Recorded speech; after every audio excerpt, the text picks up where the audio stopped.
ಬಳ್ಳಾರಿಗೆ ಬೆಂಕಿ ಇಡ್ತೀನಿ ಅಂದಿದ್ದಾರೆ ಅವರು. ಇಷ್ಟು ಅಹಂಕಾರ ಅಂದ್ರೆ Bharat Reddy first time MLA, ಒಬ್ಬ ಯಂಗ್, ಬೆಳೆಯಕ್ಕೆ ಅವಕಾಶ ಇತ್ತು.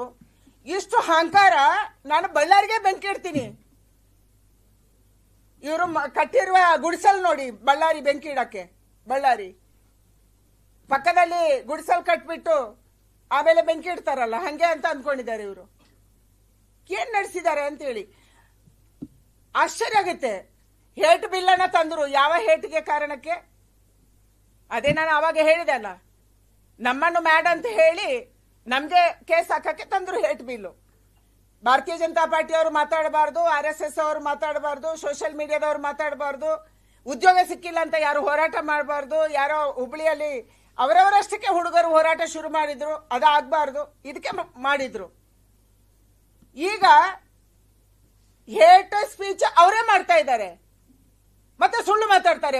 ಮಂತ್ರಿಗಳು ಒಬ್ಬ IPS ಅಧಿಕಾರಿಗೆ ಹೇಳ್ತಾರೆ ಅವ್ನು ಕುಡಿದು ಮಲಗಿದ್ದ. ಏನ್ ಹೇಳ್ಬೇಕು ಇದಕ್ಕೆ? ಇದಕ್ಕಿಂತ ಕೆಳಮಟ್ಟಕ್ಕೆ ಒಬ್ಬ ಪೊಲಿಟಿಷಿಯನ್ ಇಳಿಯಕ್ಕೆ ಸಾಧ್ಯ ಇಲ್ಲ. ಇದಕ್ಕಿಂತ ಕೆಳಮಟ್ಟಕ್ಕೆ ಕರೆಕ್ಟ್ ಆಗಿ ಹೇಳ್ತಾರೆ. ಪರಮೇಶ್ವರ್ ಅವರು ಬಾಕಿ ಎಲ್ಲದಕ್ಕೂ ನಂಗೆ ಗೊತ್ತಿಲ್ಲ, ನಾನು ವಿಚಾರಿಸ್ತೀನಿ, ನಾನು ಅಭ್ಯಾಸ ಮಾಡ್ತೀನಿ ಹೇಳ್ತಾರೆ. ಇದವ್ರಿಗೆ ಕರೆಕ್ಟ್ ಗೊತ್ತಿತ್ತು ಅವ್ರು ಕುಡಿದು ಮಲಗಿದ್ದಾನೆ ಅಂತ ಹೇಳಿ. ಹೆಂಗಿದೆ? ಆ ಆಸ್ಪತ್ರೆ ಎಲ್ಲಿ ಹೋಗಿದ್ರಲ್ಲ, ಒಂದು ತನಿಖೆ ಕಳಿಸ್ಲಿ ಅವರು, ಆವಾಗ ಗೊತ್ತಾಗುತ್ತೆ.